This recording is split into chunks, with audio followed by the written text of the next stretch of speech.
तीन महामंत्र। ओम त्वमेव साक्षात् श्री महालक्ष्मी महासरस्वती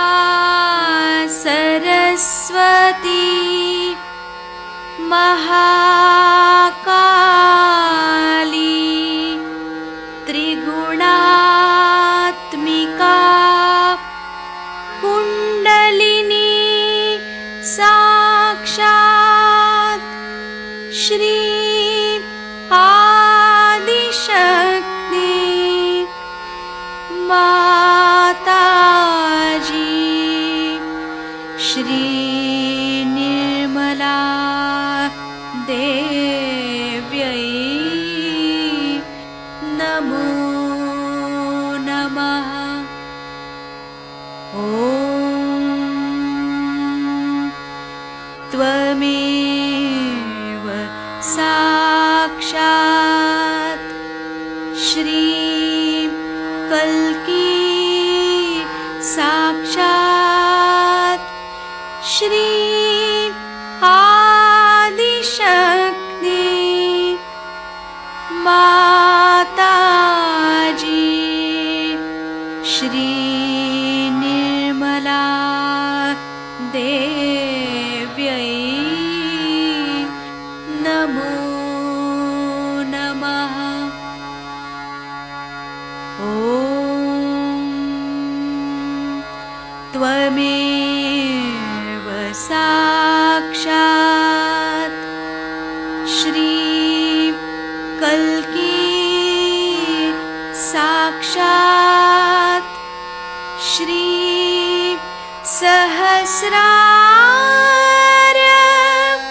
स्वामिनी मोक्षप्रदायिनी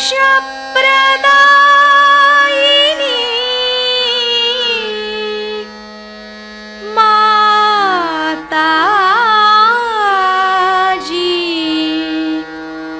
श्री निर्मला देव्यै नमो नमः। श्री गणेश मंत्र। ॐ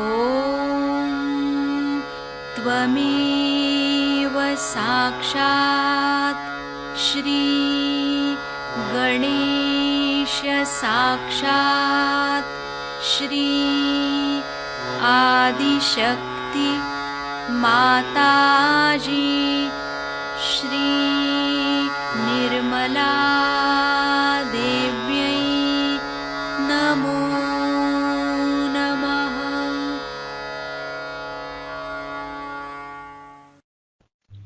जय श्री माता जी। दोनों हाथ माँ के सामने, अपने हृदय में माँ की छवि को नमन करेंगे। परम पूजनीय श्री माता जी, हम सभी के हृदय में आइए, हम सभी के ध्यान में आइए।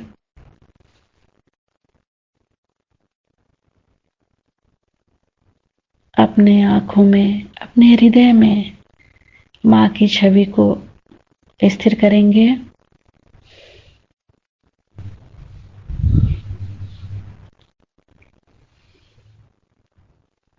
दोनों हाथों पे माता जी, हमें सुबह के ध्यान में अवस्था दीजिए।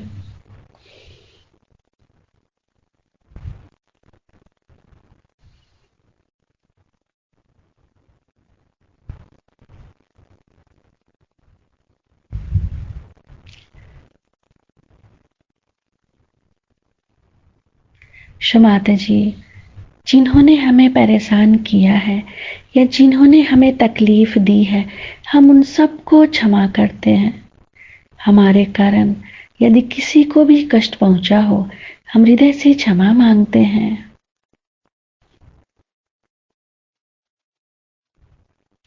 अपने हाथों पे माँ के प्रेम को अनुभव करेंगे।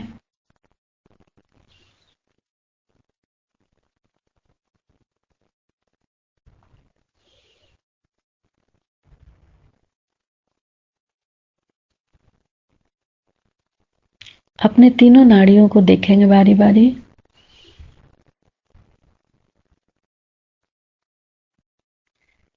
अपने चित्त को एड़ा नाड़ी पे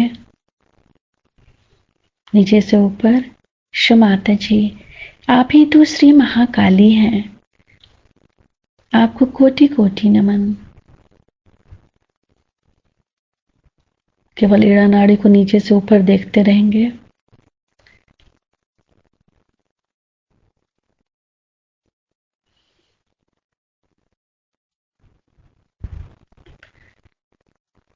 फिर पिंगला नाड़ी को देखेंगे। शो माता जी, आप ही तो श्री महासरस्वती भी हैं, आपको कोटि कोटि नमन। पिंगला नाड़ी को नीचे से ऊपर देखेंगे।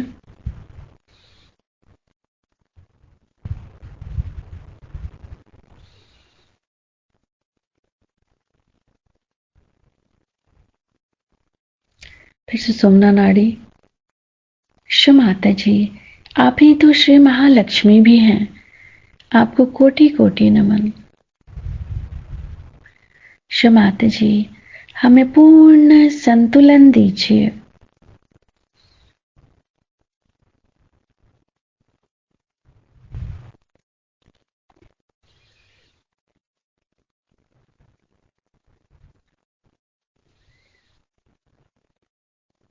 अपने चित्त को सेंटर स्वादिष्ठान।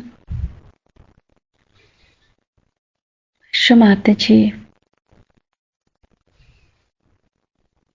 आप ही तो श्री ब्रह्मदेव सरस्वती भी हैं, हमारे स्वादिष्ठान में जागृत हो जाइए। सेंटर स्वादिष्ठान पे चित्त रखते हुए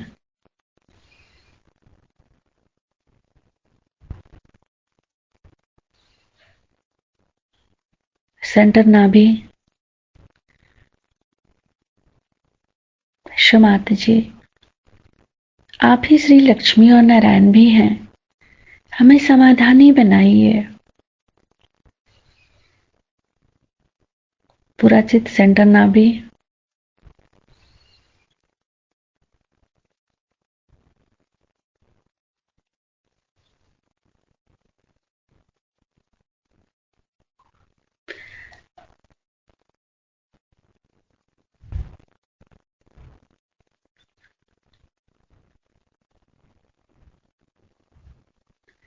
अपने राइट नाभि पे माँ के श्री चरण कमलों को फील करेंगे, देखेंगे वहां। शो माता जी, अपने श्री चरणों की शीतलता हमारे लीवर पे प्रदान कीजिए। थोड़ी देर के लिए अपने राइट नाभि पे माँ के श्री चरण कमलों को देखते रहेंगे।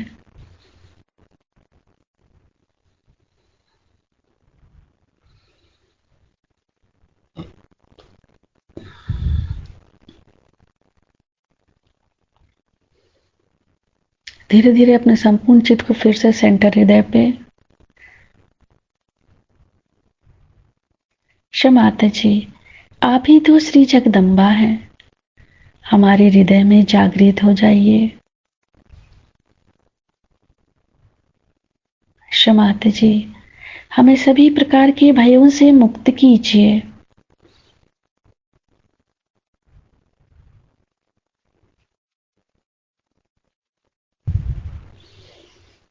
फ्रंट आज्ञा।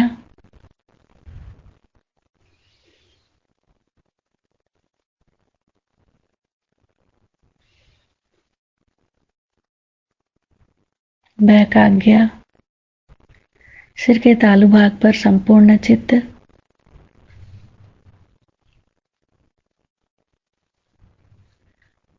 शो माता जी, हमें थोड़ी देर के लिए निर्विचारिता देकर हमें हमारा आध्यात्मिक उत्थान दीजिए। निर्विचारिता मंत्र ओम त्वमेव साक्षात् श्री निर्विचारिता साक्षात् श्री आदि शक्ति माता जी श्री निर्मला देव्यै नमो नमः।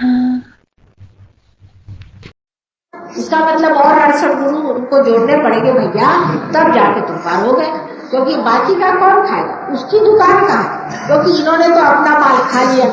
और किसी के पास रिकमेंड तो नहीं कर, जैसे डॉक्टर लोग होते हैं ना, किसी के पास आप जाइए कि साहब मेरी आंख खराब हो गई, अच्छा पहले दांत एग्जामिन कर, फिर वो सारे वहां दांत निकाल दिया आपने, फिर उन्होंने कहा कि तुम्हारी आंख एग्जामिन कराओ, आंख आप फोड़ा है, सब कर लिया, बाद में पता हुआ कि आपके कुछ हुआ नहीं। उसी तरह का इन लोगों का ये सब की आपस में साझेदारी है। उन्होंने कहा कि मैं इतना ही लेता हूँ, बाकी नहीं लेता हूँ, बाकी उस गुरु के पास जाए।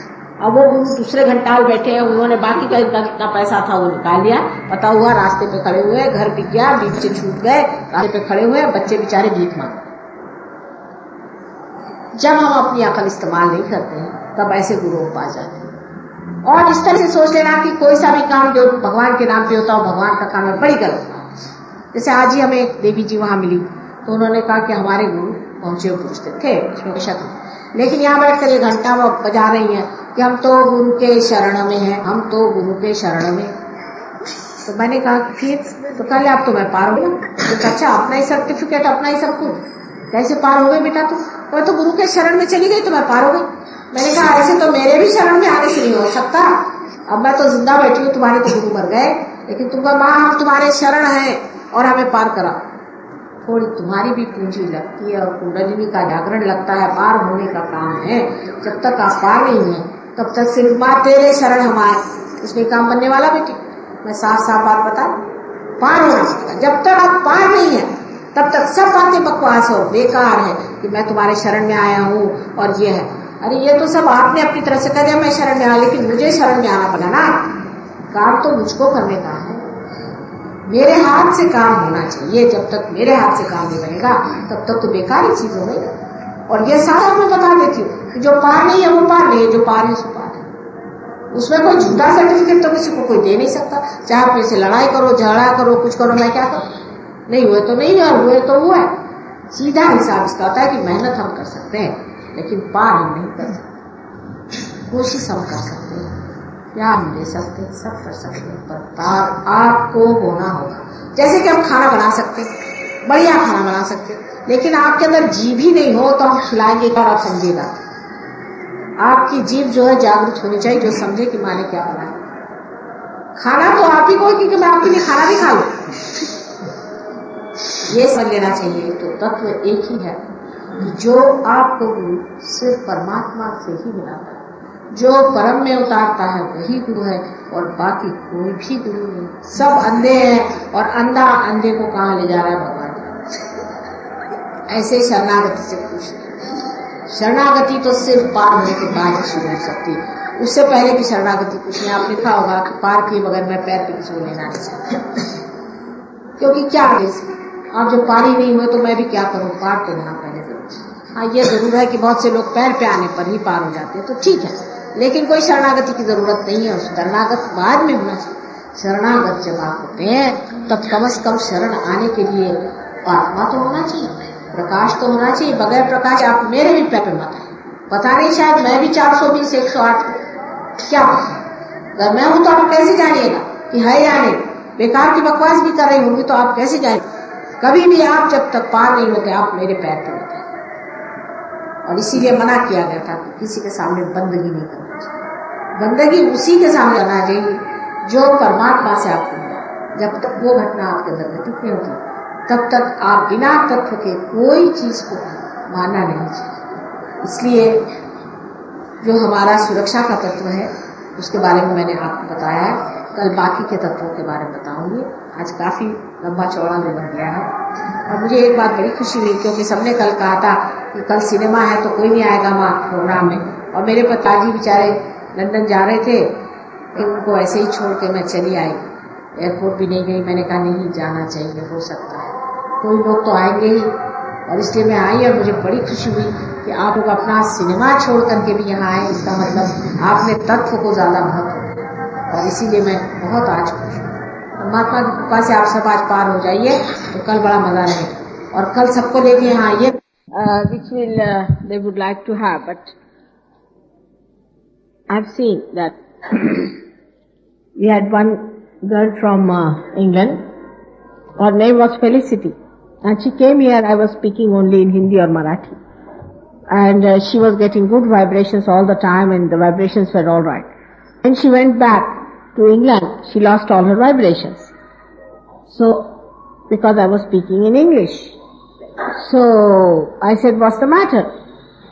And I analyzed it that when I'm speaking in English, Hindi or Marathi, it is a mantra. It's a thing that gives energy, no doubt.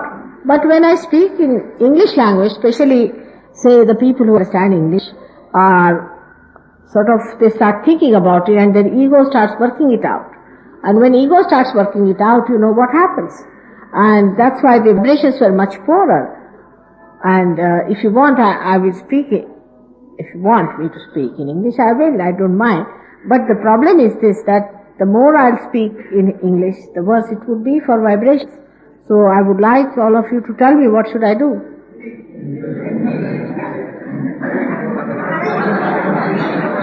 Because Indians don't go into thought processes, you see. When I speak in Hindi, they don't go into thought processes so much. If one or two might go, but it's not a common thing. But Western people always must put everything into thought process. The machinery, you see, already working it out. So, if you allow me, it would be better if I speak in Hindi today. Is it alright? And just try to hear it from your Sahasrara. And you'll be amazed that all your chakras can be opened out. Just don't try to understand it. That's the best, because it is, the thought comes afterwards. The bijas, the seed of the thought is the first, the primal. And whether this language or that language or any language, the seed is the same. You see, the cup is different, but the seed is the same.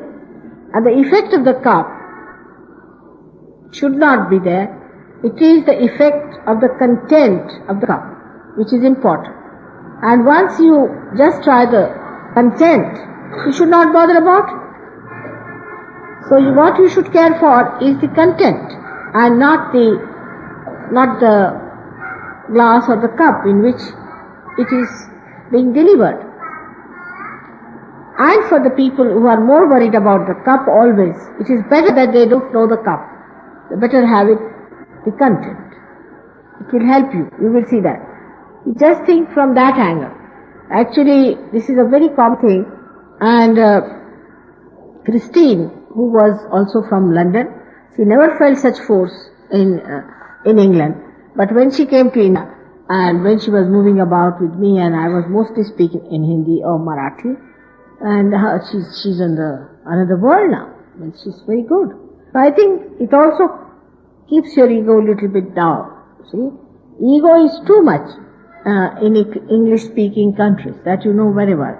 The English language itself is very ego-oriented, I think, and it keeps your ego down. Like the other day we were coming by plane, and one of the air hostess, she just announced that those who are going further to Nepal, please consult the people down. She had to say down below. She missed the below point. And everybody started laughing at her and making fun of her as if she was the greatest fool ever born. You see? But now this air hostess must be knowing at least 3 or 4 languages, plus languages of this country. While the people who are supposed to be English speaking only know English, nothing more. And the French think knowing of their own language, so they don't know any other language but French. So it is important to understand that when we have an ego-oriented personality, it is better not to listen to words, but better to have the contents without the words there. It's a better idea. It will work out better. So again, I hope by my speech I have not again given a push to your egos by any chance. Try to keep it down. And see that this ego business, which is our enemy, absolutely it is our enemy, that we have acquired through our different systems, we know that. And so we must try to keep it down as much as we can. and you'll enjoy the Hindi speech. All right? अब आप लोगों की तारीफ तो मैंने बहुत खोल के कर दी, लेकिन असलियत ये है या नहीं ये तो जानने की बात है कि हमारे यहाँ भी अहंकार कुछ कम नहीं है मनुष्य में, लेकिन बेकार की चीज का हमें अहंकार हो जाता है।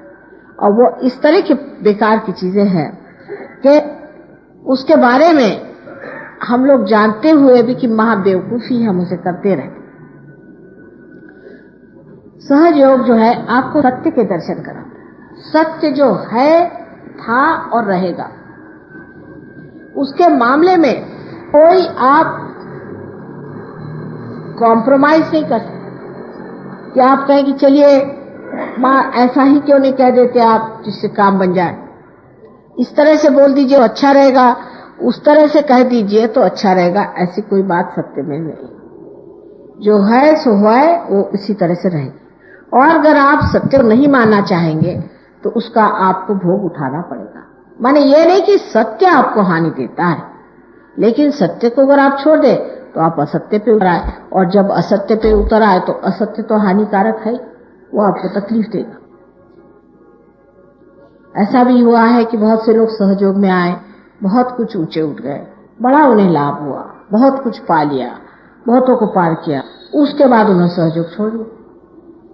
उसके बाद आपने साल बाद आए कि माँ मुझे तो बीमारी हो गई, अब मैं क्या करूं। ऐसे भी बहुत से लोग होते। तो कहले अब देखो सहयोग ने हमें सजा दे दी।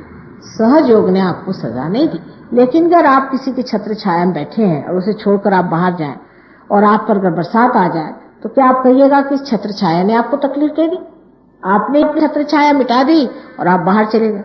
पर सहयोग में रहने से ये जो छत्र छाया है ये आप पे अगर छाई हुई है तो ये वास्तव में आपके ऊपर उपकार है कि आपका उस छत्र छाया पे उपकार है? ये तो उस छत्र छाया का उपकार है, परम उपकार है कि उसने आपको पाया और अपने अंतर्गत रखा और आपकी छोटी छोटी बात का भी ख्याल। सहयोग में जो बहुत सी बातें मिलती हैं उसमें से जैसे मैंने आपसे बताया था कि लक्ष्मी का भी प्रसाद आपको मिलता है, और लक्ष्मी जी का प्रसाद होता है वो भी मैंने आपसे बताया कि नाभि चक्र श्री लक्ष्मी विराजती है, उनकी शक्ति विराजती है। और लक्ष्मी जी कैसी है इसका भी वर्णन मैंने आपसे बताया। लक्ष्मी जी जो है उसमें और पैसे वाले में महद अंतर होता है। लक्ष्मी जी कमल पर खड़ी हैं, उनके हाथ में कमल है और एक हाथ देने वाला, एक हाथ आश्रय।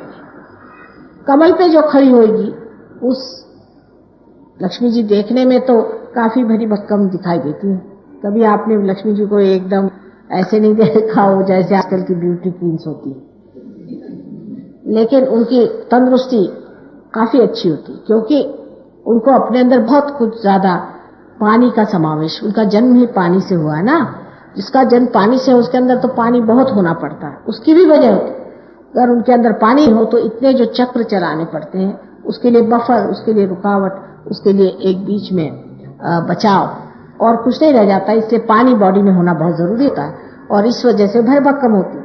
और तो भी वो कमल पे खड़ी, माने उनकी वो तबीयत से इस कदर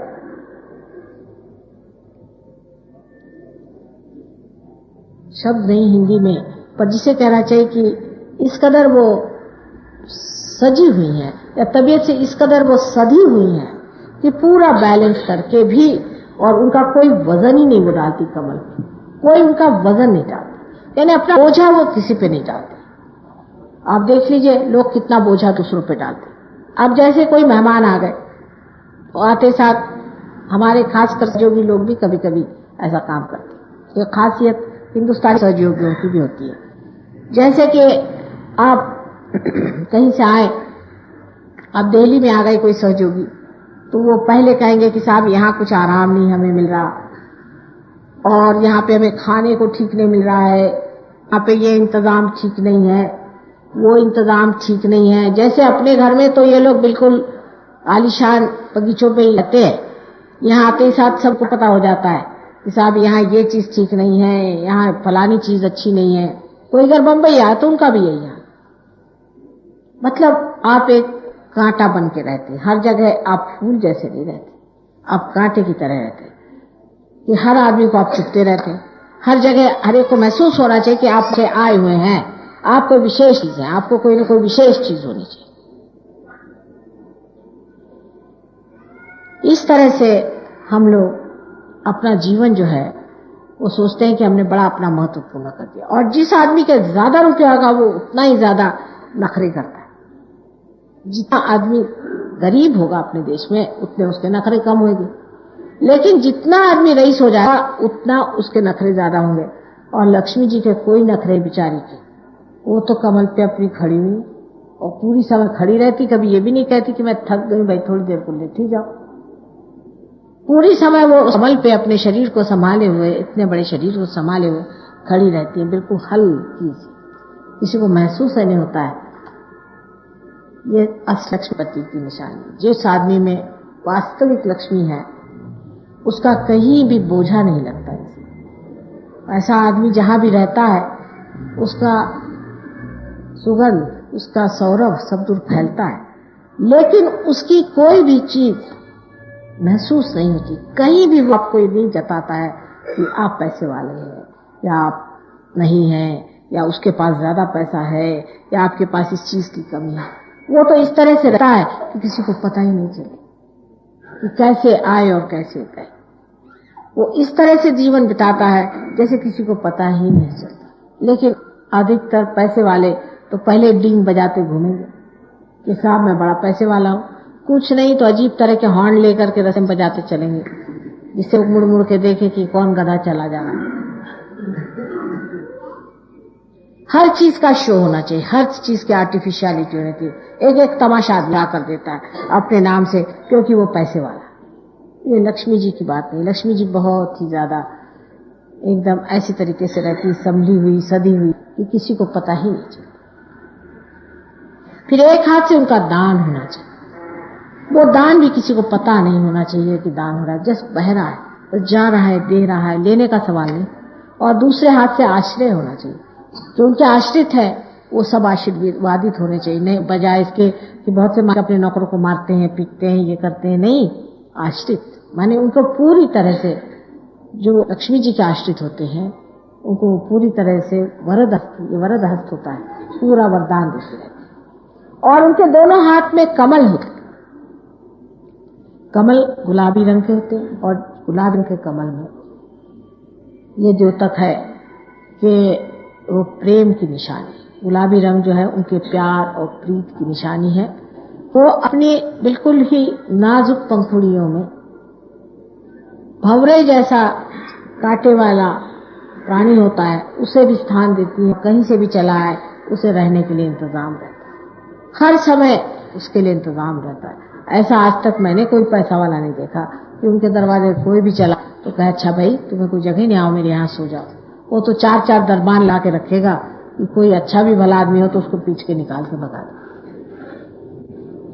इस प्रकार हमारे अंदर जो लक्ष्मी जी का तत्व है वो हमारे नाभि चक्र में है, जिसके बारे में मैंने आपसे बताया। जैसा वो है वैसा ही है, उस तत्व को हम बदल नहीं सकते। बाहर का सब कुछ आप बदल दीजिए लेकिन उसका तत्व जो है वो वही बना। तत्व न बदल सकते हैं, ना ही उसको आप इसी तरह से कोई उपदेश दे सकते हैं और ना ही उससे कोई आप झगड़ा कर सकते। जो तत्व है वो तत्व ही बना है। अगर आपको तत्व पर रहना है और आपको अपने साथ ही ईमानदारी बितानी है तो आपको जानना चाहिए कि सत्य जो है वो सत्य ही रहेगा, आप उसको बदल नहीं सकते। अब बहुत से लोग कहते हैं क्या हुआ माता जी, हमारा पैसा ब्लैक का है तो क्या हुआ, हमने बड़ी बड़ी यहाँ पर इमारतें बनाई हैं गरीबों के लिए और हमने बहुत से मंदिर बना डाले। सो बात यह है कि गरीबों के लिए मंदिर बनाना ये परमात्मा का काम नहीं, ये मनुष्य का काम है। क्या फायदा मंदिर बना करके भी क्या फायदा हो रहा है सो दिखाई दे रहा है आपको। वहां 4 आदमी लगा दीजिए तो जो आएगा उससे जो नोच खसोट होगा वो लेगा और उसे खाएगा और कहेगा कि साहब मैं पूजा करूं। मंदिरों में भी ब्राह्मण होना चाहिए। ब्राह्मण माने जिसे ब्रह्म को जाना, जिसका दूसरा जन्म हो गया, जो पार हो गया वही ब्राह्मण होता है। आजकल कौन से मंदिर में ऐसा ब्राह्मण बैठा है, उल्टे सब मुझे तो राक्षस ही नजर आते हैं। जहां जाती है सारे राक्षस के नमूने, दानव बिल्कुल। जहाँ जाइए वहां नोच खसोट, मार पीट, लालच, हर तरह की गंदी और नीच अधम बातें करना, इसके सिवा और कोई काम नहीं आता। ये किसी तरह से भी ब्राह्मण नहीं। असली ब्राह्मण ये होता है जो कि रियलाइज हो, उसी को ब्राह्मण कहना चाहिए, विजय हो, जिसका जन्म दूसरे बार हो। अब ब्राह्मणों के लिए चुनौती है, अगर वो चाहते हैं कि ब्राह्मणों का उत्थान हो तो उन्हें जाकर के बताए कि देखो तुम ब्राह्मणों का नाम बदनाम करो, तुम ब्राह्मण नहीं, तुम ब्राह्मण हो ही नहीं सकते। जो ब्राह्मण वही होता है वो जो परमात्मा के ब्रह्म तत्व को पा गया है, जिसके अंदर से ब्रह्म तत्व बह रहा है, वही स्वयं ब्राह्मण होता है। और नहीं तो इस तरह से सारी जाति का बड़ा भारी उपमर्द हो जाएगा और सारी जाति ही बदनाम हो जाएगी। अब इस तत्व को जानने के लिए कि लक्ष्मी तत्व में हम क्या गलतियां करती हैं, मैं थोड़ा सा आपको समझा। लक्ष्मी तत्व जो है, इसके चारों तरफ धर्म का तत्व फैला हुआ है और ये का तत्व 10 गुरुओं से हमें मिला हुआ है। 10 माने ये कि अभी तक ऐसा कहेंगे कि जो मुख्य 10 गुरु हो गए, लेकिन इसका ये मतलब नहीं है कि ये जो मुख्य 10 गुरु हो गए हैं यही हुआ और कोई हुआ नहीं। लेकिन हम मुख्य 10 गुरुओं को सहयोग में मानते हैं, जिनकी शुरुआत आप सोचें तो आदिनाथ से लेकर और उसके बाद सोक्रेटिस और लाओत्से, जनक राजा, नानक, मोहम्मद साहब, ऐसे अनेक 10 लोग जो हैं। उसके अलावा भी बहुत से लोग हैं जो कि हम मानते हैं कि अंशावतार हो चुके। जोरास्टर, ये लोग के सब एक ही गुरु तत्व के अवतरण, एक ही के। अब इसमें एक याद रखना चाहिए कि लक्ष्मी तत्व में हम कैसी गड़बड़ी करते हैं। ये बहुत जरूरी है कि अपने देश में लक्ष्मी क्यों नहीं। बहुत लोग मुझसे पूछते हैं कि आपके देश में रामचंद्र जो वाइब्रेशंस छोड़े, उन्होंने वाइब्रेशंस छोड़े और आपके यहाँ लक्ष्मी तत्व क्यों नहीं। उसकी वजह आप पहली वजह यह है, जहां भी आपने भूत विद्या, प्रेत विद्या, श्मशान विद्या और तांत्रिक विद्या, इसमें से कोई सी भी विद्या अगर आपने चलाई तो वहां से जो है लक्ष्मी जी चली जाती, एकदम लक्ष्मी जी चली जाएगी।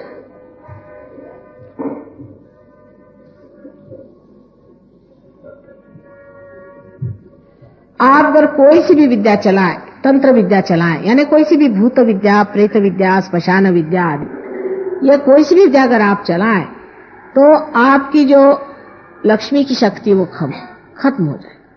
जैसे आपसे बताया, हमारे यहाँ एक साहब आते थे उनकी दुकान और उनकी दुकान बिल्कुल नहीं चलती थी। तो मैंने कहा अच्छा आप अपनी पत्नी को लेके आइए। जब उनकी वो पत्नी को लेके आए तो देखा कि साहब उनकी ग्रह लक्ष्मी जी जो थी वो बिल्कुल भूतनी बनी हुई थी, के अंदर इतने गंदे विचार चल रहे थे। तो मैंने उनसे पूछा भाई तुम किसके पास जाती हो, कोई तांत्रिक के पास जाती? नहीं, कहले तांत्रिक तो नहीं, लेकिन हमारे गुरु है वो। मैंने कहा अच्छा तुम्हारे गुरु क्या करते हैं? और जब उन्होंने बताया कि वो हमसे क्या क्या करवाते, मैंने कहा बाबा रे बाबा ये तो पक्का तांत्रिक है। और इसीलिए औरत फंस गई। फिर वो निकाले पीपर पर के उन पे जो चढ़ाए थे वो, उसके बाद उस आदमी की इतनी उन्नति हो गई कि उसको खुद आश्चर्य होगा कि जो लोग भी हमारे दुकान पे नहीं आते थे वो लोग आने लगे और लक्ष्मी जी इस तरह से आने लगे। अब अपने देश में देखिए कहां कहां गरीबी है ज्यादा। केरला में बहुत ज्यादा गरीबी। मैं केरला में गई थी, मुझे बड़ा आश्चर्य हुआ कि केरला में लोग सारे मुर्दे जो है घर के पास ही गाड़ते हैं, घर के साथ जहां मरते हैं वहीं गाड़ देते हैं। दूर जाने की जरूरत क्या है, वहीं गाड़ दिया, चलो काम खत्म। नहीं आवाज आ रही? हाँ अच्छा,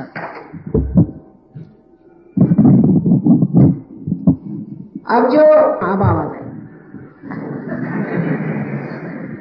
अब उनकी प्रेत विद्या और श्मशान विद्या में और इस तरह के मुद्रा में कोई अंतर नहीं। माने यह कि जो आदमी मर जाता है उसको ठीक से दफना देना चाहिए, या वैसे किसी भी आदमी को दफनाने की कोई जरूरत नहीं। हाँ अगर कोई साधु हो जाए, या साधु माने ये नहीं कि जो उपास करता है और इधर उधर कपड़े पहन के गिरवे घूमता है, वो नहीं। जो पार हो जाए, जो आदमी पार है, जो संत हो गया, जो पार हो गया, उसको जलाया नहीं जाता अपने देश, उसको कभी भी नहीं जलाया जाता, उसको समाधि कहते।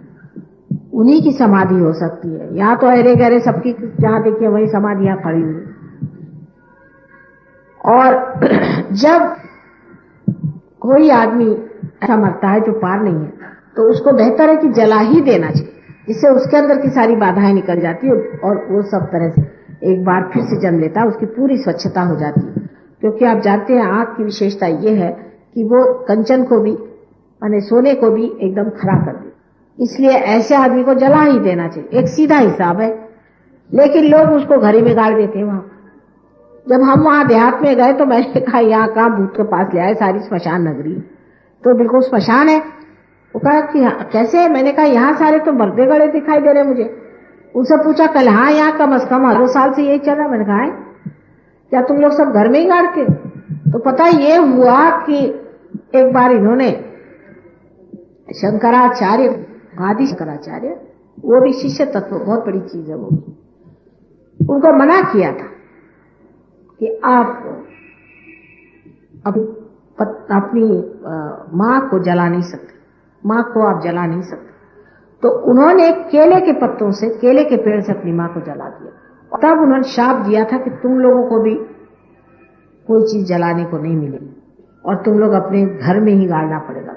लेकिन वो शाप बड़ा महंगा गया, क्योंकि ये लोग वाकई घर में गाड़ने लगे हैं उस शाप की वजह से। और वहां पर इस कदर स्मशान भूमि है कि वहां गरीबी जाना मुश्किल है। हालांकि वहां जाकर के काफी हमने मेहनत करी इस बात को लेकर के और लोगों को समझाया कि भाई यहाँ मत गाड़ो, बाहर गाड़ा करो और यहाँ की गरीबी नहीं सकती।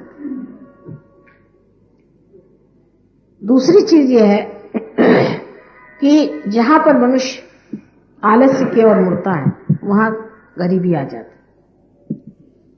आलसी लोग, माने सबसे ज्यादा आलसी लोग इस देश में बंगाल में, उनसे आलसी आपको कहीं नहीं मिले। मैं पहले सोचती कि लखनऊ के लोग सबसे आलसी। जब मेरा ससुराल लखनऊ में है, मैंने देखा कि इनका सूरज ही 11 बजे उगता है, तो इनका क्या होने वाला। मैं 4 बजे उठने वाली, मैं महाराष्ट्र की हूँ। महाराष्ट्र में बेचारे पत्थर से खाना निकालते हैं, उनको सारा मेहनत पत्थर से करनी पड़ती है, तो वहां तो 4 बजे उठ करके बेचारे मेहनत करते हैं। यूपी के लोगों को मैंने देखा कि बहुत ही आलसी लोग हैं, महा आलसी।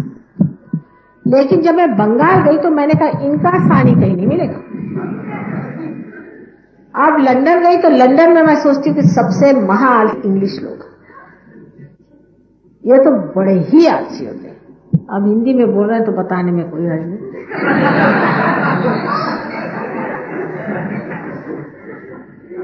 आप विश्वास नहीं करेंगे कि ये लोग रात में ही मुंह धोकर सोते हैं, और वहां ऐसे लोग होते हैं, वहां पर ऐसे भी लोग हैं जिन्होंने 1-1 साल नहाया नहीं।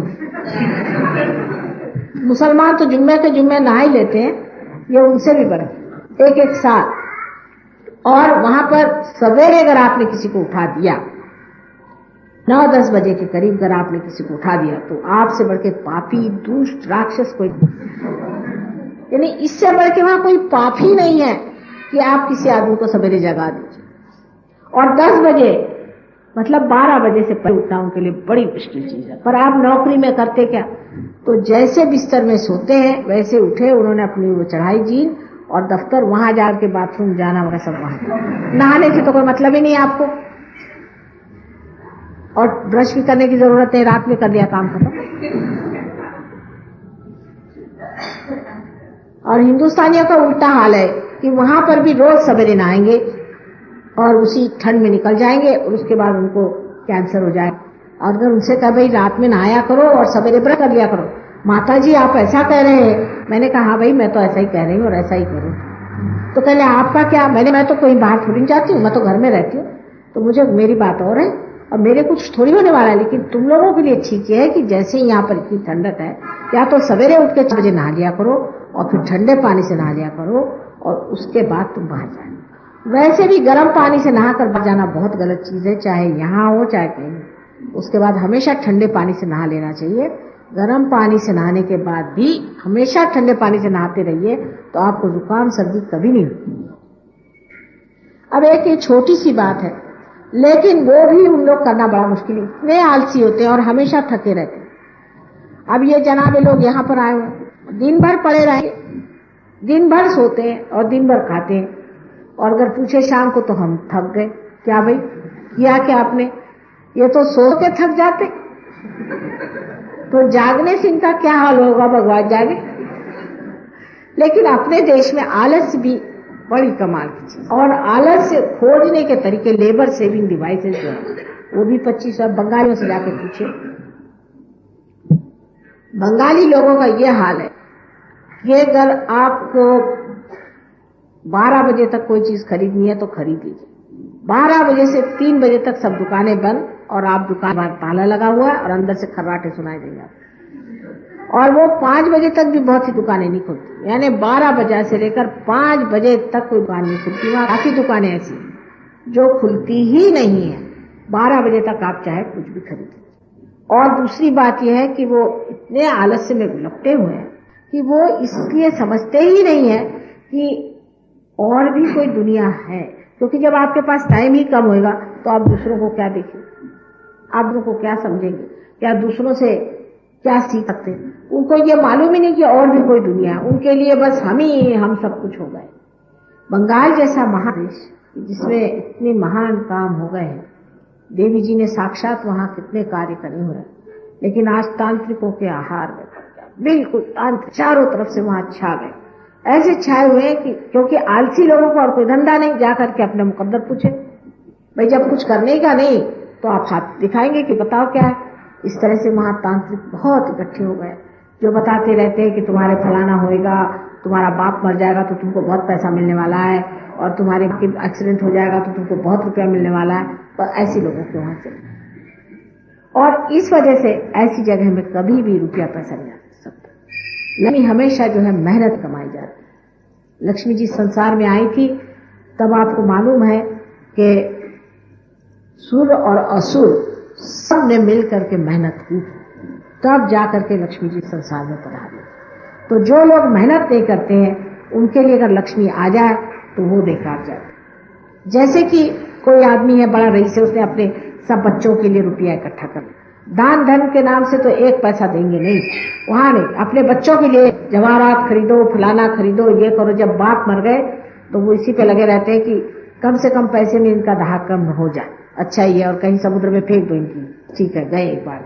फिर पैसा ले करके और हर तरह का ऐप, हर तरह की गंदगी उन्हें आ जाती, मुफ्त का पैसा। बगैर मेहनत के कोई भी चीज इंसान को जब मिलती है उसकी कदर नहीं रह जाती, और इसीलिए सहयोग की भी किसी को खास कदर नहीं रहती, खासकर हिंदुस्तान में, क्योंकि इनको मेहनत नहीं करनी पड़ती। बेचारों को वहां बाहर बहुत मेहनत करनी पड़ती है, इसलिए उनको कदर है। आप लोग चक से पा लेते हैं क्योंकि इस पुण्य भूमि में पैदा हुए हैं। आपकी माँ बहुत बहुत आप पर मेहरबान है, माने मैं नहीं, ये आपकी भारत भूमि, तो आप उसके सहारे और बहुत कुछ पा लेते हैं, और उसके बाद उसके आपको कदर नहीं। ये बात बिल्कुल सही। अपने यूपी के लोग क्यों इतने आलसी हो, उसकी वजह यह है कि यूपी में गंगा और जमुना इतना वरदान दिया है कि वहां की जमीन जो है इतनी अच्छी जमीन है, इतनी सुपीक जमीन है कि उस जमीन में आप सिर्फ बीज डाल दीजिए निकल आएगा। और इस वजह से वहां के लोग जरूरत से ज्यादा आलसी हो गए, क्योंकि मेहनत करने की कोई जरूरत नहीं। कुछ भी आप कहिए कि चलिए साहब जरा सा घूम आए, गए अमा यार बैठो अभी तो आए, सारा दिन उनका यही चलता रहेगा कि साहब आए लखनऊ, कहने लगे कि हमने कहा कि आपको पुणे नहीं जाना, आपकी बहन वहां, कल जाना तो है भाभी पर बड़ा मुश्किल। मैंने कहा क्या मुश्किल साहब, मैं आपको टिकट निकलवा दूंगी, आप चाहिए तो आपको में बिठवा दूंगी, और क्या चाहिए। कहे लेकिन लाख इतने ठंड लगी, तो अब उठाइए और खोलिए बिस्तर और रजाई निकालिए, तवालत नहीं तो क्या। वहां के एक एक आलसियों के वर्णन है, हालांकि हमने भी बहुत देखे, लेकिन वर्णन है कि एक बार वहां पूछा गया कि भाई तुमसे जो सबसे ज्यादा आलसी हो एक कदम आ गया, बहुत से आलसियों को बिठाए, तो सब लोग आगे आ गए, एक पीछे रह गए। उन्होंने पूछा भाई आप क्यों नहीं आ गया है, कि ये तवालत कौन करे कि आ गया है।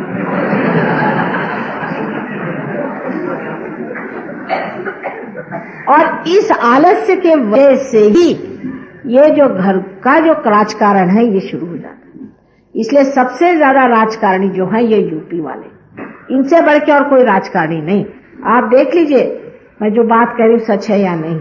आप किसी भी यूपी वालों से जब बात करिए तो समझ लीजिए इसमें राजकारण जरूर चलेगा। हाँ, सहयोगी है दूसरी बात। अब वो राजकारण ऐसे चलेगा, इधर से उधर बात कह दी और आप बैठे रह गए। उन्होंने हमारे ये कहा, कहले हाँ भाई हमसे तो यही कह रहे थे, और जाके आपका उनसे दुश्मनी हो गई, हो गया झगड़ा और ग्रुपबाजी हो गई। उसकी वजह ये टाइम बहुत है। आपको कोई मेहनत करने की नहीं, मुफ्त में आपकी माँ दे रही है, आप खा रहे हैं पी रहे। जिसके पास बहुत टाइम होता वो ये करता।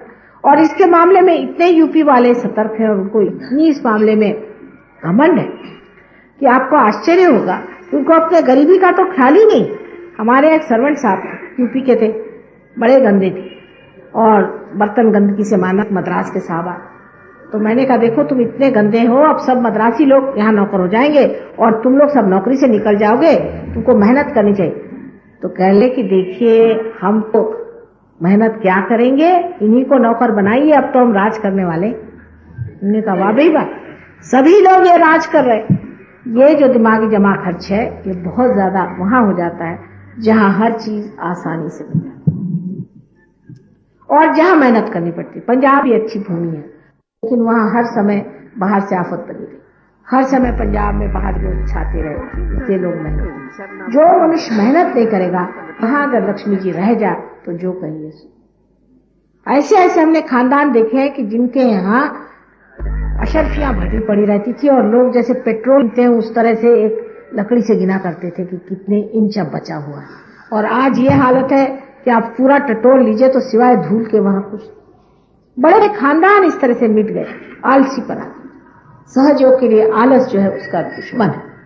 कोई भी सहयोगी के लिए आलस, I am saying that for सहज is laziness is the worst enemy. इसलिए कहा कि ये भी समझ लें। और जब आप आलस्य में पड़ेंगे तो आपकी नाभि पकड़े। अब मैंने आपसे बताया है कि नाभि चक्र को ठीक करने के लिए मनुष्य में चुस्ती होनी चाहिए। सवेरे जल्दी उठना चाहिए और सवेरे जो कुछ भी सहयोग में कार्य करना है उसे करके और उसके बाद अपने कार्य में भी तत्पर रहना चाहिए। सहयोग इतनी बातें सिखाता है, इतनी बातें सिखाता है कि आपको आश्चर्य होगा। हमारे लंदन में ऐसे लोग थे कि जिनको सवेरे उठना मुश्किल था, अब बराबर 4 बजे उठ के नल पे नहा करके और ध्यान में बैठे। उनको खुद आश्चर्य है। तो मैंने पूछा कि कैसे बात कर ले माँ, आप सवेरे हमको 4 बजे जगा देती हैं, सब काम आप जगा देती और हम जग जाते। जब तक अपने देश में ये चुस्ती नहीं आएगी, हमारा देश गरीबी से, चिल्लाने चीखने से और भीख मांगने से कभी नहीं जाएगा। भीख मांगना तो सबसे बुरी चीज। मैं कहती हूँ इससे अच्छा है कि देश भूखा नंगा मर जाए, पर दूसरों के आगे हाथ फैलाने की क्या जरूरत है आप लोग। इससे बचे मैं कहती हूँ मलिन और गलित चीज कोई नहीं। इससे अच्छा है कि हम लोग मर जाएं, वही ठीक है, बजाय इसके कि आप जा करके दूसरों देशों से भीख मांगते। आपके देश में किसी चीज की कमी नहीं, किसी भी चीज की आपके देश में कमी नहीं। आप देखिए तो दूसरे देशों में जाने पे मुझे तो लगता है इनके पास सिवाय प्लास्टिक के और है क्या। जरा से एक साहब आए, कह ले साहब हमारे घर पे चलिए, बहुत जरूरी हमारे पास एक इंडियन ऑथेंटिक चीज रखी है। का पता नहीं क्या बला है। अब गए 50 मील हमें ड्राइव करके दे और दिखाए क्या कि वो अपने मुरादाबादी सुराही उनके घर में रखी। हमारे लड़कियों ने कहा मम्मी क्या इन्होंने तो मार डाला बोर। कहले क्या करें क्या करें। नहीं, मैंने कहा बहुत आपको अप्रिशिएट कर रहे हैं कि आप ये मुरादाबाद की सुराही लेके चले आए। कहले ऑथेंटिक है बिल्कुल। मैंने कहा अच्छा क्या ऑथेंटिक। कहले ये तो इतने साल पुरानी है। मुझे उनकी बात याद आ गई। अपने प्रेमचंद जी ने बड़ी अच्छी कहानी लिखा थी अकबरी लोटा पर, वही मुझे नजर आई कि ये आदमी 50 मील हमें दौड़ा के ले गया दिखाने के लिए मुरादाबाद की सुराही, क्योंकि इनके यहाँ पीतल जो है सोने के भाव बिकता। इनके यहाँ कॉटन का कपड़ा अगर कोई पहन ले तो राजा हो जाए। किसी कॉटन हैंडमेड, अरे बाप रे बाप, ये क्या। हमारे यहाँ तो लोग सोचते हैं कि बाजार की खरीदी हुई चीज ज्यादा अच्छी, रेडीमेड महंगा मिलता है, उनको विश्वास नहीं होता। अपने यहाँ अगर कॉटन का कपड़ा हम कहते हैं हमें कॉटन इतना मिलता है तो कहले अच्छा क्या इतना कॉटन मिलता है तो आप बहुत रईस है। हमने कहा तो हम तो है ही, लेकिन हम लोग सोचते हैं कि हमारे पास ट्रांजिस्टर नहीं इसलिए हम गरीब हैं। कहले बेवकूफ है वहां के लोग। बिल्कुल सरासर बेवकूफ है। अरे जिसके पास सब चीजें मौजूद है और वो ऐसी फालतू की चीजों के लिए दौड़े, उसे क्या कहना चाहिए। जैसे हम जर्मनी गए थे तो वहां हमसे सबने कहा कि भाई जर्मनी बड़ा अच्छा स्टेनलेस स्टील मिलता है, एक एक पीस जरूर लाना। बहुत साल पहले की बात बता रहे, कोई 65 साल पहले, 65। तो हमने कहा जो हमारे साथ देवी जी थी कि भाई हमें कुछ स्टेनलेस स्टील खरीदना। उसने कहा क्या कहा आपने, स्टेनलेस स्टील? मैंने कहा कहले ऐसे तो आप आलिशान लगते, स्टेनलेस स्टील क्यों खरीद रहे? तो कहा भाई हमारे रिश्तेदारों को बड़ा शौक है स्टेनलेस स्टील। कहले मैंने सुना कि आपके तो लोग पीतल में खाते हैं। मैंने कहा बाकायदा पीतल में खाते हैं। तो कहले भैया गंदा वाला स्टेनलेस स्टील किसके लिए ले जा रही हैं? हमारे यहाँ तो भिखारी लोग खाते हैं स्टेनलेस स्टील में, अपने यहाँ अगर कोई रईस हो गया तो स्टेनलेस स्टील में बड़ी शान से रखा, जैसे कि पता नहीं क्या चीज रख दी। हम लोगों के मूल्य इतने खराब हो चुके हैं कि बेकार में ही हम गरीब हैं। अरे गरीबी है कहाँ? ये मेरी तमन्ना, आप हिंदुस्तान में आइए, साहब खाना खिला खिला करके आपको बीमार कर दें, 2 दिन के अंदर ना आपको बीमार कर दें तो जो कहिए खाइए। मैं तो परेशान हूँ।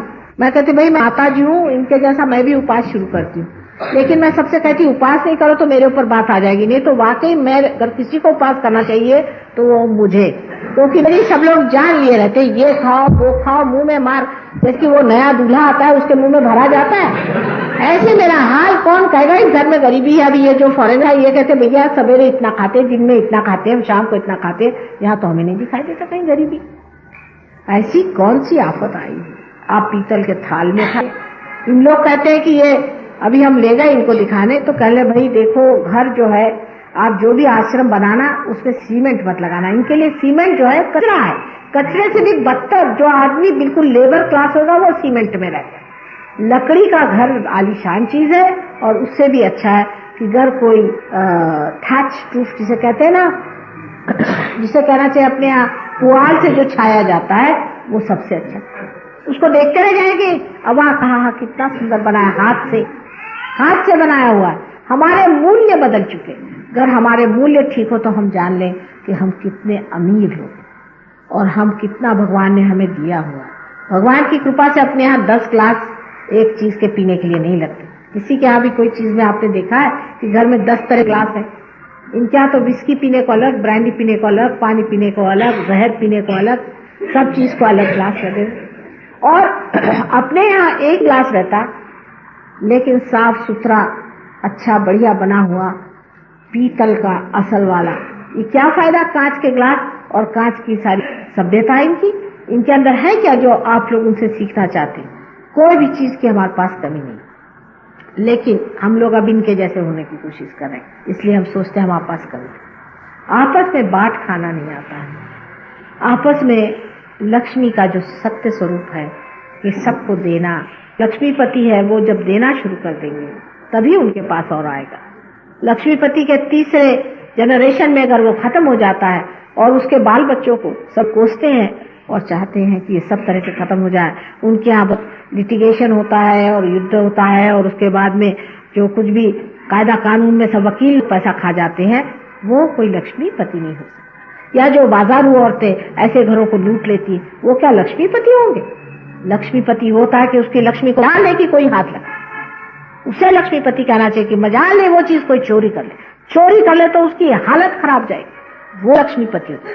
और वो लक्ष्मी तत्व इस देश में सबसे ज्यादा है, लेकिन हम लोग उसको भूल चुके हैं। हम लोग तो अब क्या हो गए हैं मेरी खुद समझ में नहीं आता। खुद अजनबी हो गई हूँ इस देश में आकर।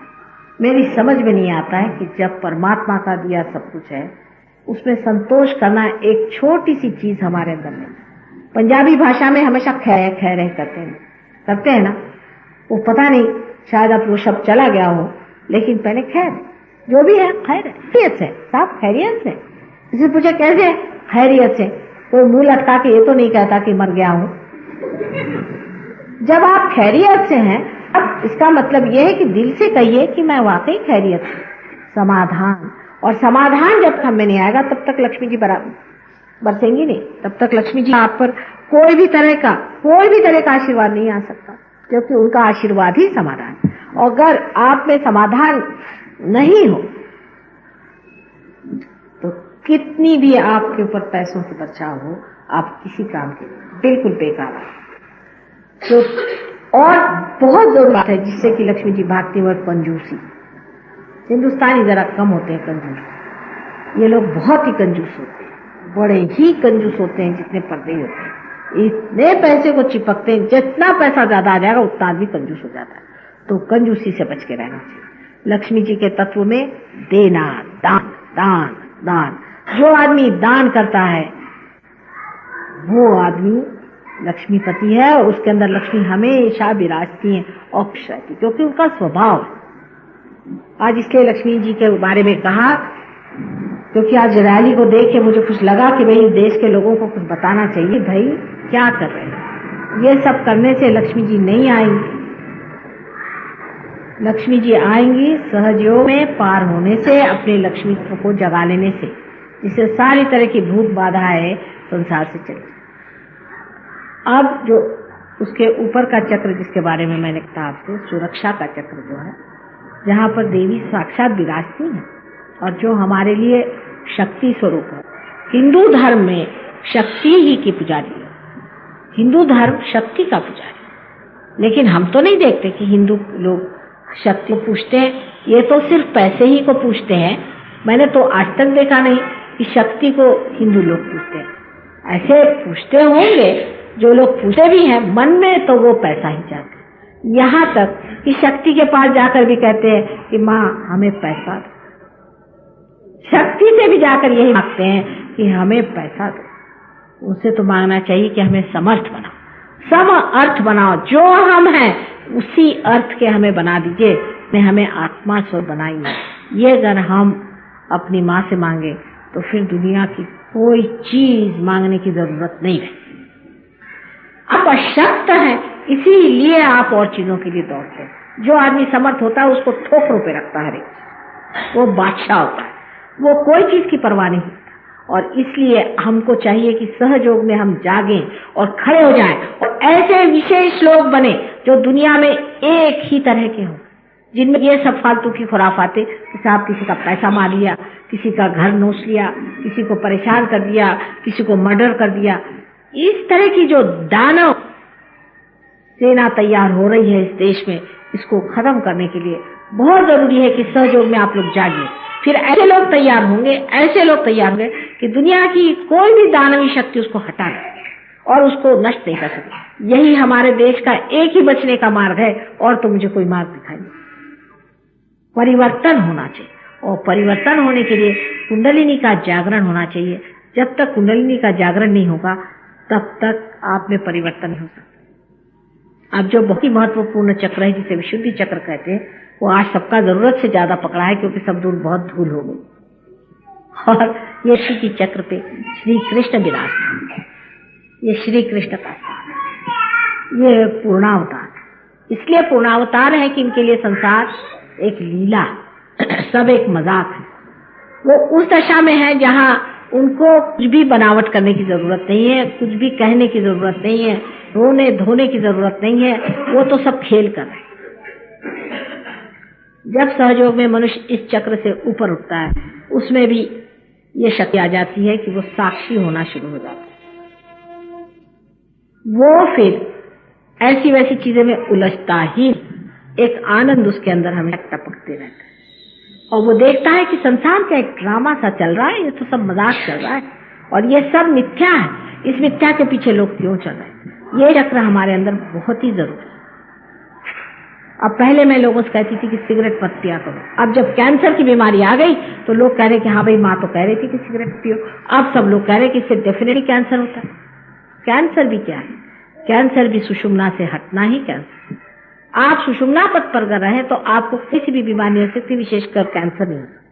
पर अगर आप सुषुम्ना पथ से हट करके लेफ्ट को या राइट को किसी भी अतिशयता में चले जाएं तो आपको कैंसर हो सकता है। इसलिए बीचों बीच रहना है।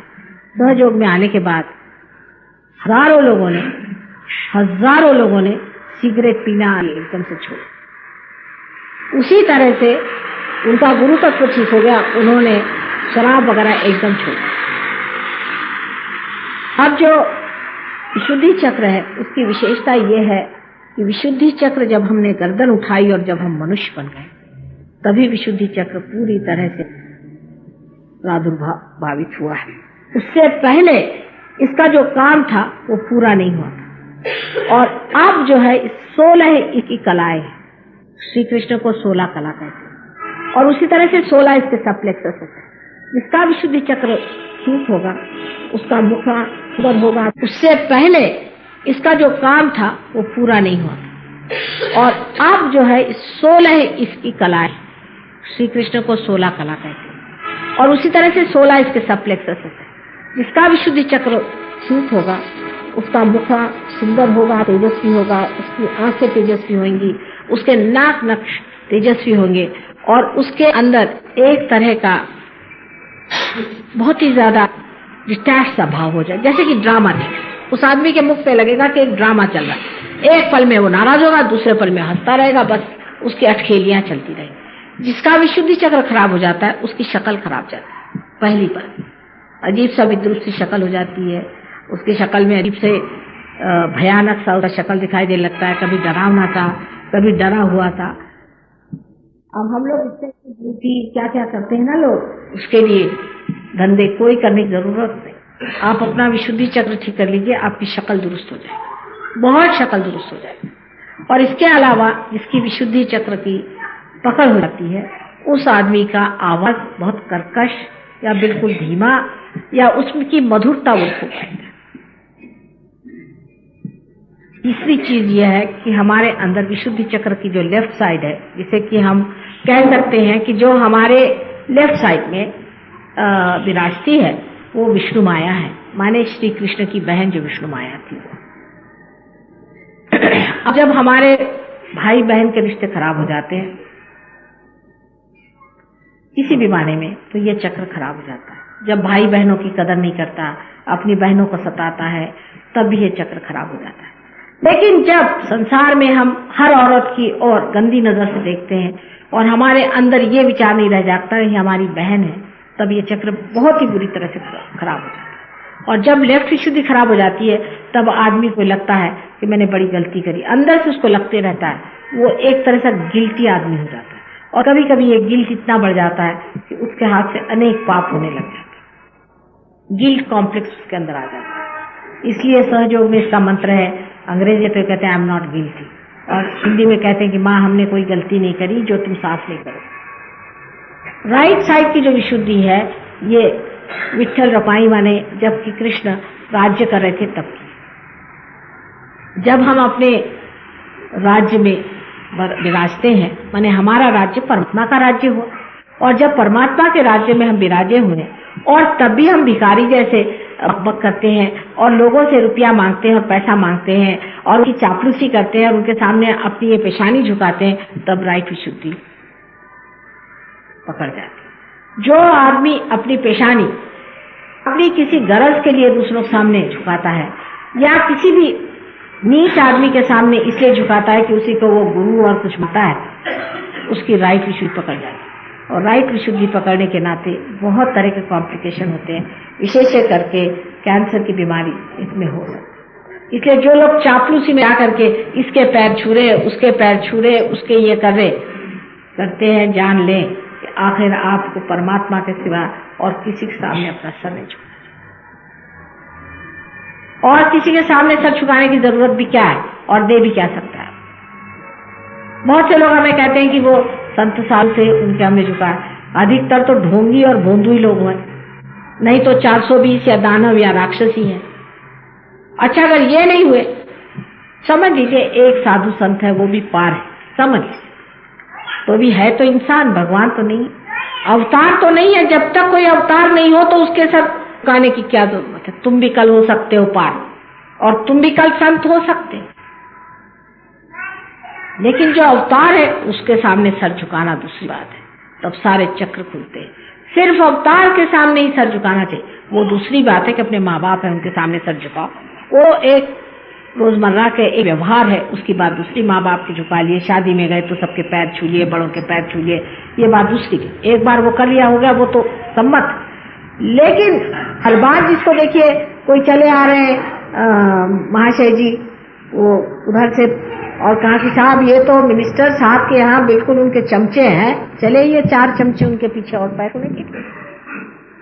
इस तरह की जिन लोगों की दुर्दशा होती है वो इस कदर दुख में पड़ जाते हैं और इतनी तकलीफें उठाते हैं कि मैं तो उन लोगों को ठीक करते करते तंगा। क्योंकि मनुष्य को अपनी इज्जत और अपनी शान के साथ ये चक्र जो है आपको शान दी कि आपने सर ऊपर उठाया। ये नहीं कि इसको हर जगह आप झुकाते फिरिए और अपने को नीचे गिराते फिरिए। आप बहुत बड़ी चीज है। भगवान ने आपको एक अमीबा से इंसान बनाया और जब आप इस हालत पे आ गए तो आपको जरूरी है कि आप इसकी इज्जत करें, अपनी इज्जत करें और अपनी जो शान है उसको समझें। दूसरी बात यह है कि बहुत से लोगों को यह भी है कि दूसरों से डरते रहते हैं।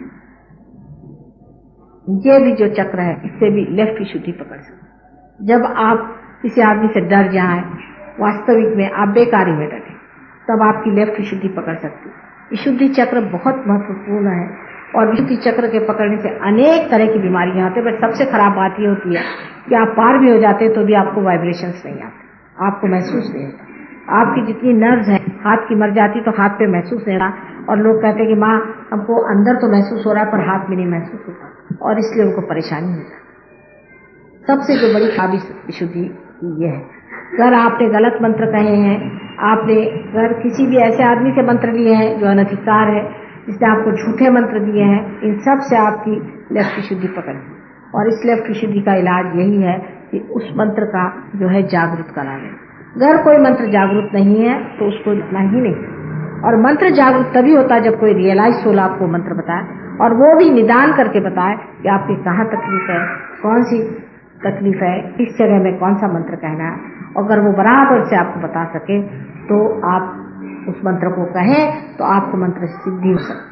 सहयोग में आज ऐसे हजारों लोग हैं जिन्होंने मंत्र को सिद्ध कर, इतने मंत्र सिद्ध है उनके कि वो अगर अपनी जगह में भी बैठकर वो मंत्र कह दें तो उससे जो उनको काम करना है कर सकते। मैंने बुरे काम तो सहयोग में कर ही नहीं सकता, लेकिन अच्छे मंत्र कर सकते। ऐसे ऐसे लोग पहुंच गए सहयोग में। दिल्ली में नहीं है इतना, दिल्ली में कुछ लोग बहुत पहुंचे लेकिन इतने ज्यादा लोग नहीं।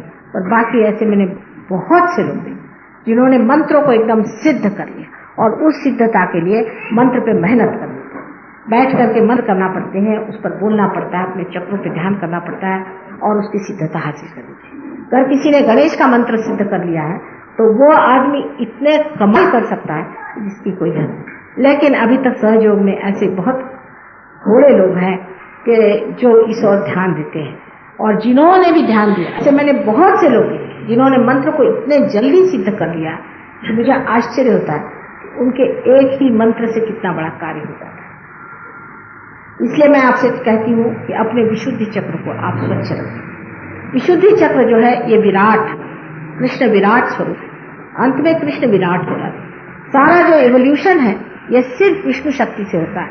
तो विष्णु बनते बनते आखिर विराट हो जाते हैं और विराट का स्थान ये है, ये विराट का स्थान है। इसलिए विशुद्धि चक्र को ठीक करने के लिए ये पेशानी आप किसी के सामने मत झुकाइए, ये विराट के सामने ही झुकनी चाहिए क्योंकि आप विराट के अंग प्रत्यंग हो गए, अब आप पार हो गए। और खबरदार अगर आपने आपकी ये पेशानी किसी के सामने झुकाई है, अगर आपने किसी के सामने झुकाई है तो आप विराट को भूल गए। मोहम्मद साहब ने बहुत बड़ा मंत्र विराट का कहा है, अल्लाह अकबर। और ये मंत्र जो मोहम्मद साहब ने, वो साक्षात दत्तात्रेय थे और उन्होंने ये मंत्र कहा है, आप अल्लाह अकबर कहो। अकबर माने ग्रेट, माने विराट। ये उंगली विशुद्धि की है, दोनों उंगली कान में डाल करके आप अगर पीछे की तरफ गर्दन करें और अल्लाह अकबर कहें तो आपका विशुद्धि चक्र खुल जाता है। इसके अलावा और बहुत से आसन आदि है, इसके मामले में मैं आपसे बता नहीं सकती आज, लेकिन अनेक तरीके ये ठीक हो सकता है और इसको ठीक रखना चाहिए। सबसे बड़ी बात है कि अपनी जबान से कोई सी भी कड़वी बात किसी से कहनी नहीं और किसी से भी चापलूसी करने की। अगर कोई सहयोग को नहीं मानता तो साफ कह देना चाहिए कि रहने दीजिए, आपके बस का नहीं, छोड़िए। ना किसी की चापलूसी करने की जरूरत है और ना ही किसी के सामने गिज्ञाने की जरूरत है और ना ही किसी से कठिन बात करने की जरूरत है। मानते हैं तो ठीक है, नहीं तो छोड़ दीजिए, बस काम बीचों बीच रहना। विशुद्धि चक्र के अनेक दोष हैं, उसके अनेक तरीके हैं, क्योंकि 16 है इसकी तो कलाएं हैं और 16,000 इसकी शक्ति है जो कृष्ण के साथ उनकी पत्नियां बनकर उनके समय में रहेगी। ये कोई कृष्ण के ऊपर अगर कोई कहे कि वो इस तरह के आदि थे तो बड़ा आश्चर्य होता कि जो योगेश्वरों के योगेश्वर, उनके प्रति उनको समझने के लिए आपको बहुत कुछ अभी सीखना पड़ेगा। वो स्वयं साक्षात योगेश्वर थे। ये उनकी 16,000 शक्तियां थी जिनको उन्होंने जन्म दिया था इस संसार में, और फिर उनको ही उन्होंने प्रयत्न करवाया और उनसे फिर उन्होंने विवाह किया, क्योंकि उनके पास सहयोगी तो थे नहीं। तो उन्होंने सोचा कि ठीक है, मैं अपनी शक्तियों को ही साकार स्वरूप में संसार में देता हूँ। और उन्होंने जो सबसे बड़ा कार्य किया है कि उन्होंने सहयोग की कृषि करी। उन्होंने इसे पूरी तरह से बीज को फैलाया। और ईसा मसीह ने बाद में आज्ञा चक्र में आकर कहा कि कुछ बीज इधर पड़ गए, कुछ बीज उधर पड़ गए, कोई बीज उधर पड़ गए। जब ईसा मसीह अपने बाप की बात करते हैं तो वो दूसरा तीसरा कोई नहीं है, वो कृष्ण ही है। कृष्ण ही उनके पिता। जब भी ईसा मसीह की उंगलियां देखे तो ये 2 उंगलियां, ये उंगली विष्णु की है और ये कृष्ण की उंगली है। हमेशा उन्होंने अपने बाप की बात की। इसके लिए आप कर पढ़ते हो तो देवी भागवत पढ़े, जिसमें महाविष्णु का वर्णन है जो राधा जी का पुत्र बनाया हुआ था, और बिल्कुल वही चीज ईसा मसीह। उनके 2 हिस्से थे, एक हिस्सा श्री गणेश और एक ईसा मसीह। आगे चल करके एकादश रुद्र में यही जो बड़ी भारी शक्ति है, ये ओम की शक्ति है, इसीलिए वो मरे नहीं, उनका रिजरेक्शन हो गया। ये साक्षात प्रणव था जो कि संसार में आया और इस संसार से उठ के चला। यह साक्षात गणेश था जो इस संसार में आया और इसीलिए उसको कोई चीज मार नहीं सकी। ये एक ही अवतार ऐसा परमात्मा ने भेजा था कि जो साक्षात सिर्फ प्रणव मात्र था। इनका क्रूस पे चढ़ाना जो है वो इसलिए हुआ था कि आज्ञा चक्र को उन्हें खोलना पड़ा। आज्ञा चक्र को जब मनुष्य ने अपनी बेवकूफी से उनको क्रॉस पे चढ़ा दिया तो मानव जैसे कि उन्होंने सबके लिए अपने को उस आज्ञा चक्र से निकाली, और उनका जो संदेश है वो क्रॉस नहीं है, उनका संदेश जो है उनका पुनरुत्थान। उन्होंने उसमें से पुनरुत्थान करके दिखाया, उन्होंने मर करके जी कर दिखाया। और वही सहयोग है कि जिसमें आप भी, सभी कंसेप्शन जो है इमैक्युलेट है, यानी आप भी जो माँ के हृदय गर्भ में आप आते हैं और वहां से माँ आपको ब्रह्मरंध्र से पैदा करती है। आप पहले हैं वो मर जाते हैं और एक नए हो जाते हैं। ईसा मसीह सबसे पहले इन्होंने ये करके दिखाया। वो सबसे बड़ा बेटा माँ का था और वो आपका सबसे बड़ा भाई था, इसने ये सबसे पहले इतना बड़ा काम करके दिखाया और आज उसी बूते पर आप लोग भी कर रहे हैं। जो भी इनकारनेशन आते हैं वो अगुवाई करते हैं, एक स्टेप फॉरवर्ड जो होता है वो अगुवाई करते हैं, और उन्होंने ये बड़ा भारी महान कार्य करा। और आज्ञा चक्र पे जो आदमी पार हो गया है वो जानता है कि हमारा मंत्र पे सहयोग में लॉर्ड्स प्रेयर है। लॉर्ड्स प्रेयर से आज्ञा चक्र एकदम छूट जाता है, क्योंकि उसने कहा है जैसे हम अपने अपराधों की क्षमा करते हैं, अपराध जिन्होंने हमारे खिलाफ किए उनकी क्षमा करते हैं, उसी प्रकार हे प्रभु तुम हमारे अपराधों की क्षमा करो। यही मंत्र आज्ञा चक्र का है। आपको आश्चर्य हुआ और बहुत बार मैं आपसे कहती कि माफ कर दो, माफ कर दो, माफ कर दो, क्योंकि आपका आज्ञा पकड़ा है। अहंकार और प्रत्यहंकार दोनों के बीच इनका स्थान है, जहां पर कि पिट्यूटरी और पीनियल बॉडी इन दोनों को संभालती, उसके बीचों बीच एक बड़ा सूक्ष्म स्थान आज्ञा का है। और ये दोनों इस काम करते हैं और दोनों को ये संभालते, चलन वलन करते। शुरुआत तो दोनों की विशुद्धि चक्र से होती है, पर इनका चलन वलन और संभालना और स्टीयरिंग जो है वो आज्ञा चक्र से होता है, जिस पर साक्षात महागणेश और महाभैरव बैठे हुए हैं। और जो सामने की तरफ यहाँ आज्ञा चक्र पे ये जो यहाँ पर ये ईसा मसीह का स्थान है। ईसा मसीह महाविष्णु है और उनके लिए कृष्ण ने कहा था कि मुझे जो जो चीज संसार में लोग अर्पण करेंगे उसमें से 16वां हिस्सा तुम्हारा रहेगा और तुम सारे संसार का आधार बन के आओगे और मेरे से भी ऊपर तुम्हारा स्थान रहेगा। हालांकि श्री कृष्ण का स्थान ये है विराट का, लेकिन यहाँ पर बीच में आज्ञा चक्र में दोनों जगह देखिए कि इस और इसके बीच में उन्होंने अपने बेटे को बिठाया। और राधा जी जो थी वही मेरी है, वही संसार में मेरी के रूप में आई थी और उन्होंने इस बेटे को लाया था। ये सारा खेल और नाटक इसलिए किया गया कि मनुष्य की मूर्खता वो समझ ले कि अपने अहंकार में, अपने ईगो में उन्होंने ईसा मसीह जैसे आदमी को, जो कि साक्षात ब्रह्म स्वरूप थे, उनको तक पहचाना। लेकिन अब ऐसा नहीं। ईसा मसीह ने कहा है कि मेरे खिलाफ चाहे आपने कुछ भी कहा हो, उसकी मैं माफी कर दूं, और मेरे साथ आपने कोई भी ज्यादती की है उसकी मैं माफी कर दूं। लेकिन अगर होली घोस्ट माने आदि शक्ति के खिलाफ अगर किसी ने जरा सा भी कदम उठाया तो उसको मैं देख लूं। साफ साफ शब्दों में कहा, उसका पनिशमेंट जो है वो बहुत गहरा होगा। साफ साफ उन्होंने इन शब्दों में कह दिया है। अगर आप बाइबल पढ़े तो आप देख लें, इसका मतलब उन्होंने कह दिया कि होली घोस्ट संसार में आने वाले, और होली घोस्ट से ठंडी हवा आएगी, कूल ब्रीज आएगा, ये भी बाइबल में लिखा है। इसलिए ईसाई लोग मुझे जरा, मतलब हिंदुस्तान के नहीं लेकिन बाहर के, बहुत जल्दी मान जाते हैं कि ये पहचान है होली घोस्ट की, ये आदिशक्ति की पहचान, और किसी से भी ऐसी ठंडी हवा नहीं आती है जैसे कि होली घोस्ट से आती है, ये उसमें लिखा हुआ है।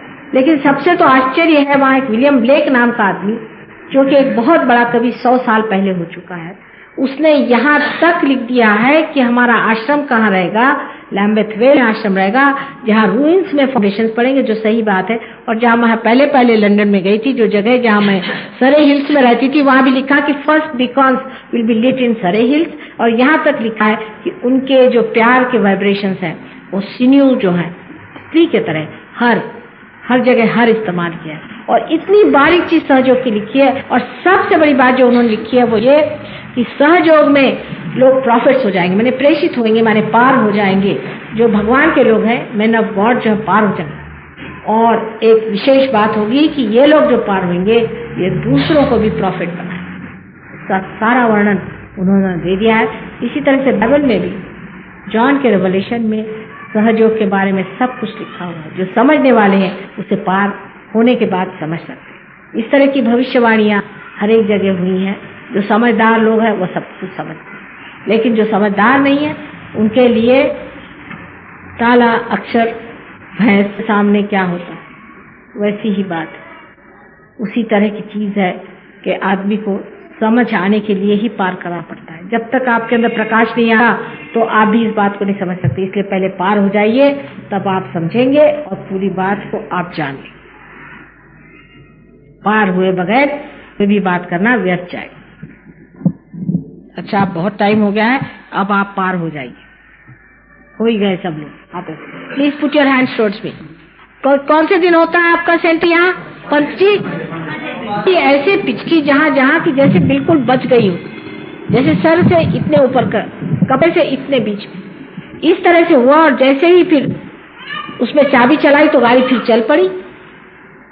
वो कहने लगे कि सब लोग हैरान कि इतने नीचे गड्ढे में जो लोग जाके सब गिरे हैं, और उसमें 3 पुष्ट के लोग थे, सब खत्म हो जाते, कोई भी नहीं।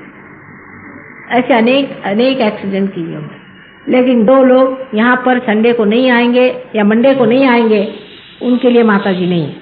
पहले आप जबरदस्ती करके आइए, उसके बाद आप आ ही जाइएगा। जबरदस्ती रोने पर भी नहीं रोके, क्योंकि बात यह है शुरू में जरा सी आपको अपनी था लेनी पड़ती। जब आप अपनी था पे रहते तो इतना मजा आता है कि और कोई बात ही नहीं अच्छी लगती। फिर तो आप जबरदस्ती ही यहाँ आया करेंगे। कोई कहेगा मंडे को नहीं तो आपको लगेगा अरे क्या खराबी हो गई, क्योंकि दुनिया ही और हो जाती। पर वो टाइम ऐसा होता है, उसके लिए थोड़ा अपने पे जबरदस्ती करनी पड़ती।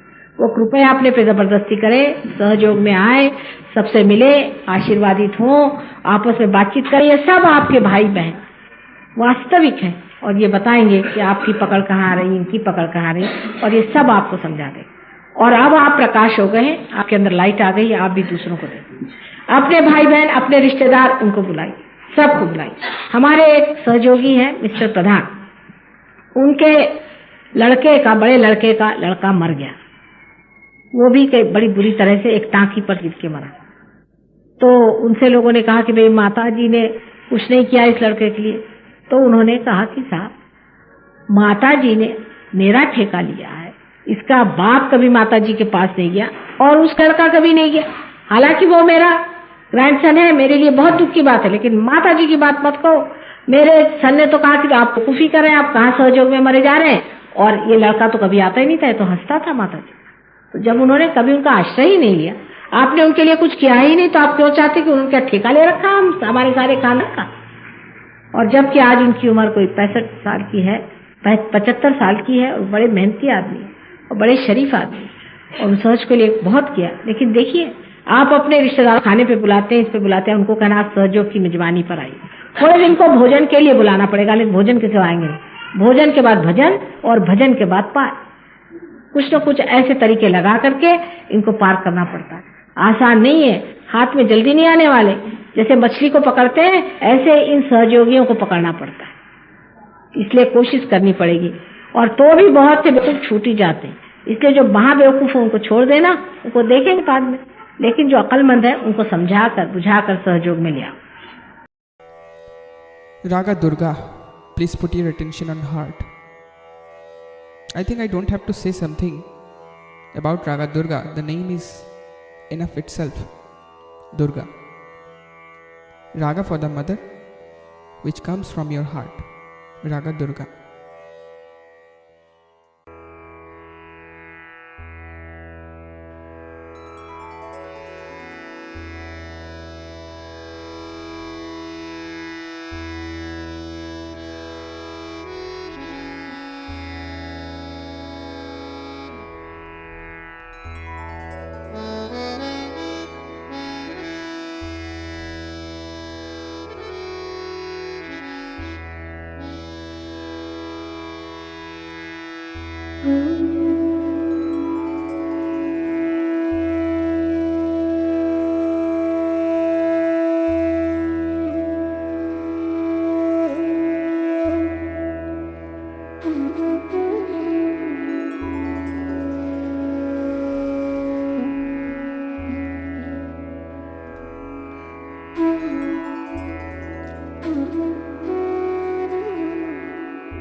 Mm-hmm.